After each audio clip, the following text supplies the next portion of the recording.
Hello, dear listeners, and welcome to Landing America. Today, I invited my dear friend Aniko to join us. Aniko came to America with a green card. She won a lottery.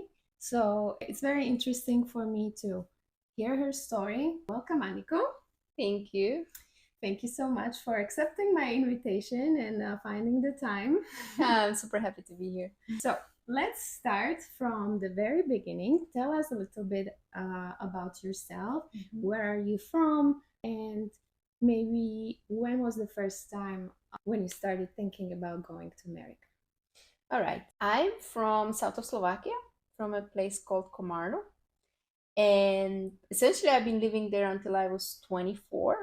Right after I finished my uni studies that I did in economy and management, I decided that it's a good time for me to go somewhere. I think I was always tempted to see the world or see something else. And so I found this program, an au pair program, and that's what I did back in 2011. You came to America first time in 2011 as an au pair. Yes. What visa did you need? That was a student exchange visa. I think it was J1. So how was your first experience with America? Do you remember? Yes. It was actually so funny because it was for sure a cultural shock to come to such a different place. And I think it was really interesting. I thought that I was prepared, but, but I don't think that I was really prepared on for the difference of the cultures. I really felt that I'm in a very different place, but I enjoyed the variety. I enjoyed everything new, and I enjoyed the traveling and everything that came up with being somewhere else, being in a new country. I think it was a balance in between being a little shocked from the difference but also enjoying it. Do you remember what was the biggest difference you felt? I felt that the biggest difference was that the people in US were doing much more things, or there were much more things for them available to be convenient. So there was always someone to come and clean the house or do services to you, whereas in Europe you're more prone to do them by yourself. I see. You stayed here for 1 year? I stayed for 2. 2 years in the same family? With the same family, yes. How was the family? Oh, they were beautiful. We are still in touch. It's been mom and 2 girls and 2 dogs. And I stayed there for 2 years. I was very happy with them. How old were the kids? Younger one was 7 and the older one was 13. And was this your first experience taking care of the children? No, I was working before. So right when I was finishing my uni and before coming to US, I was working in school as an educator in the afternoon club. And I had some babysitting experiences before throughout my uni studies. I was doing these babysitting gigs. Plus, I saw my niece being born, and she grew up very close to me. So I was essentially taking care of her since she was a baby. Do you remember how much did you make, if I may ask you? Like, oh, how much did they pay, or what was included in that? Yes, so I remember the pay. So the pay always depended on the host family. I know that it was not like a set pay. I guess they had some minimum, but uh, it was essentially on the host family as for what they're gonna pay you. But I got paid close to $200 a week as a pocket money, because then the host family provides you with a place to stay. They usually provide you with a car, with the gas, or pay your cell phone, pay your food. You really have everything given to you, and the money that you get is really just pocket money, really, to your pocket and to your enjoyment. Which, I mean, $200 went further at 10 years ago or 13 years ago than it does now. For sure. My next question is, how many days in a week did you work and how many days did you have off? I worked Monday to Friday, and then Saturday, Sunday was off. Unless I know that I used to have an option sometimes to do weekends if I wanted to. They were great. I super enjoyed that flexibility. Sometimes I could do it. but usually Monday to Friday. And with the older kids, it was really for them to just get them ready for school and then be with them in the afternoon And most of you the time. had your own car, And I had the car, so you could yes. go around and Yes. explore on your own Yes, pace. it was awesome. It was really Did nice. you make any friends? Oh, plenty of friends. There was a huge group of au pairs there in the area. There was also a Siemens company in the area, and there were interns, university interns there from all over the world. So we had a really nice group of friends where people were always coming and going, but the group was always intact, and we're going to similar places, and we were doing trips together and movie nights together. It was great. I still have friends until these days that we are in touch from that time. Sounds like fun. It was great. Let's move a little bit forward. What did Mhm. you do after those 2 years? So after those 2 years, I went back to Slovakia and I was like, oh, what am I to do right now? And I still felt that I really wanted to go somewhere and experience something different.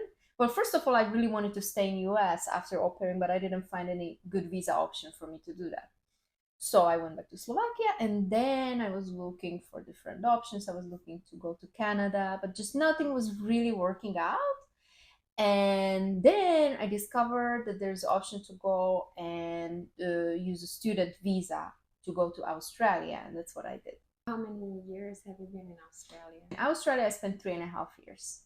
I'm about to ask you about the difference in life. What do you think is the biggest difference between Australia and America? Mm. And also, which do you prefer? But I guess I know the answer. I'm here, so that's kind of an answer, but not fully because I feel that Australia is, because it's so far away from everything, everything works better there. It's like, imagine a Western world, but things work as they should in a way. I feel that there is a higher level of well-being, there is less poverty, and everyone is there are more social securities there, people are well taken care of in comparison with US. You also have to take into account that there is 20 million Australians and there's 200 million Americans. So to manage these two masses of people is also different because of their numbers. But Australia is beautiful. It's very laid back. There is a beautiful balance, work and life balance, that the employers and everyone in the society is encouraging. Whereas I feel that in US, the pressure is for you to work and to give everything for the sake of the career and for the sake of the advancement. So I think that's actually the biggest difference in between the two. Interesting. What did you study? So I studied at the beginning, I studied okay, at the very beginning, I studied fitness because there were these different funky little courses that you could actually do in order to be there for student visa, with student visa. So I was studying fitness and remedial massage, but I had some issues with my arm and I wasn't able to continue in doing the fitness and the massage and this whole holistic direction that I was actually intending to do. So then I just transferred to a different college and I was just doing a business administration. So actually something of a lower grade education than what I already had from Slovakia, but it was serving the purpose of me being able to stay there on the visa. So I was studying and it had a value because I was getting an overseas education, and it still kind of opened the door for me later on. Also, this brings me to another question. I wanted to ask you, what did your family think about you going to America as an au pair, moving to Australia so far away from home? How did they respond to that? Did they support you? I think they were always very supportive. With Australia, they were a little scared that it's too far, and it is really far. But I think they were always having my back. They were always feeling that it's a good thing that I'm going out to the world and exploring and kind of finding my own ways. So, and I always love to go back. I always love to go back and see them, and they are supporting just like that until these days. Did they visit you in Australia? So they visited me. My mom visited me when I was au pair in US. They didn't visit me in Australia. No, none of them did. It was just too Far. far, and yeah, and so I don't know. There were different kind of reasons over those 3 years. Why not? And then I was like, guys, it's too late. I'm leaving. And have you been scared any of those times when you went to America or to Australia? I think it was maybe a little bit more challenging when I went to Australia because when I came to US, it was that I was coming to the host family. I was coming through the agency, and everything was more organized. Also to Australia, I was coming with an agency, and it was a student visa, and there was a school, and there was the office of the agency in Sydney, and I was able to see them. But still, I was kind of by myself. Mhm. There was no one there. I had one friend that I had there in Sydney, but I met her just weeks after I arrived, and everything I had to figure out by myself. And but it was nice. It was a nice challenge. You've been in Australia for 3.5 years. What was the breaking point when you decided to apply for a green card in a lottery? Actually, I've been applying for the green card since I was au pair. Which year was that when you've been au pair? I was au pair from 2011 to 2013. From 11 to 13, you've been applying every year until Every year until 2015. I think I forgot one year. I think I forgot to apply one of those so years. like 3-4 times. 3-4 times, let's say, more or less. So you were persistent. You really I wanted was to go. going for it. I like that spirit because people sometimes they apply once, they don't get it, and they're like, okay, that's not for me. I give up. So Oh no, it's for free. It's easy. You just go online and do it. It's super simple. So is it really free? it is Pay free. fee? You don't pay anything, and I know that there are some agencies out there that they charge you a fee to do your application. But the only, I believe, probably it works too through them, but you got to pay them, which is not necessary because if you go to the one and only website of the government that is dedicated to a green card, which is called Diversity Visa, actually, when you go to this website, that's where you can apply, and you do it by yourself, and it's super simple. Who told you about it? I think one of those people from this group that I told you about, the au pair and interns group. I guess someone there. I really never knew. I guess I knew about that there is this green card lottery because people know about it, but I just never thought about applying. And I think we started to apply just because the friends did it, and everyone was like, "Okay, well, let's try it." And you go to the website, and do you remember what information do you have to fill out? And also, can you apply from anywhere? Because you are a Slovak person, but Yeah, you lived in Australia. yeah. That doesn't matter. Is it okay to apply for a green card out of your home country? Yes, definitely. You just have to be a citizen of the country that can apply for a green card because not all the countries are allowed. Based on what I remember, there is certain limit of the immigration every year for each country to, based on what I remember, I think that some of the countries are excluded from applying to green card lottery because they already exceed the certain amount of immigration per year.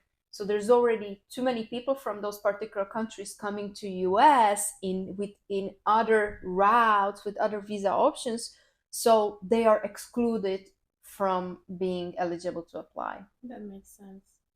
And so you applied from Australia?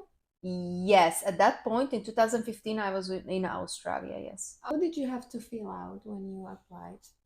So you had to fill out, I guess, your personal details.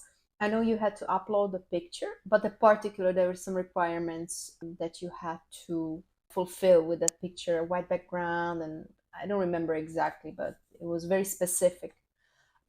Maybe your passport details. I'm not entirely sure about that, but there was literally very basic information that you needed to provide. After you fill it out, you submit, and then you receive a particular number.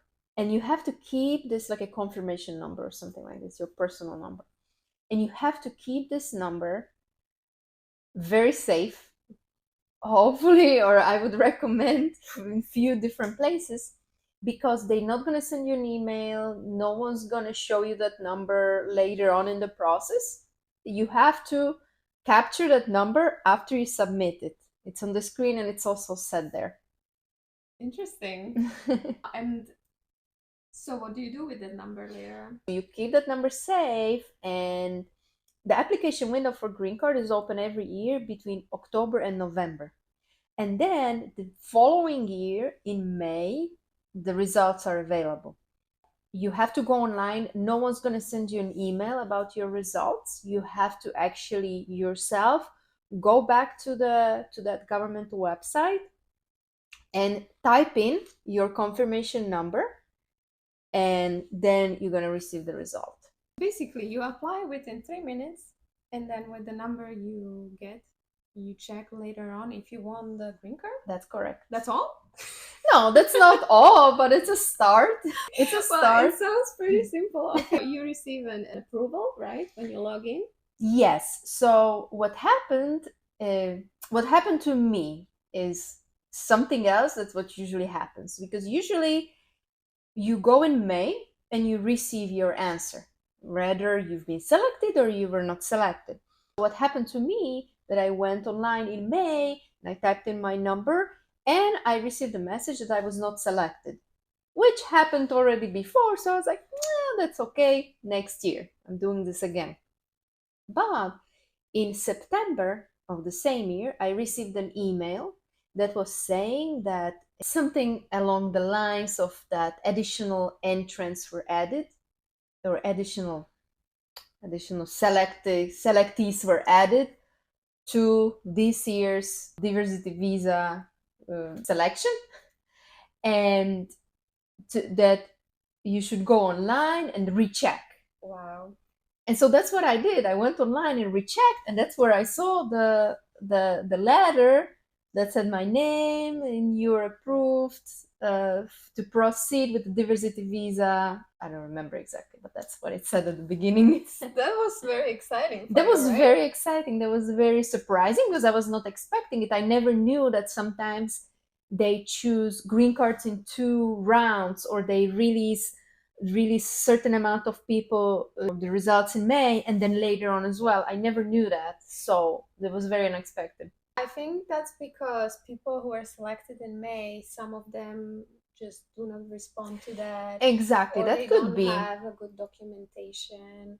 I think you need to go to embassy after, right? So what did you do then? Okay. Celebrate? Yes. I was very excited. I was very excited and very surprised about all of this.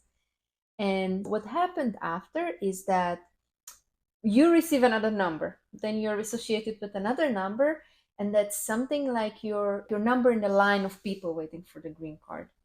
There's 50,000 people selected every year, and you receive a number within this 50,000.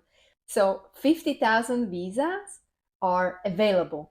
Mm-hmm. However, they apparently always select more people at the beginning, because some of them just don't show up or don't even look back at the application. They lose their number. They lose their number. Yes. That's why it's very important to see what number you have in that line, and it's the lower the number, the higher the chances for you to get the visa at the end. Because when you're selected, it doesn't actually mean yet that you're getting the visa. It just means that you are selected to proceed with all the process to get there. After you celebrated your first Yes. milestone, how much longer did you have to wait till you actually got your green card? I received that initial message in September, and I was able to move to US the next year, October. And in between, there were many steps that I had to take before moving in. That's what I heard, that you have to apply, I believe, before November each year, but Yeah. then the green card is actually not for the next year, but the It's year for the after. year after, exactly. Mhm. So I was applying in 2015, but my green card said the starting date was in October 2017. And what were the steps in between? What did you have to do? When you receive that confirmation that you've been selected, there is a link, or there is a link to go and fill out an in-depth application online.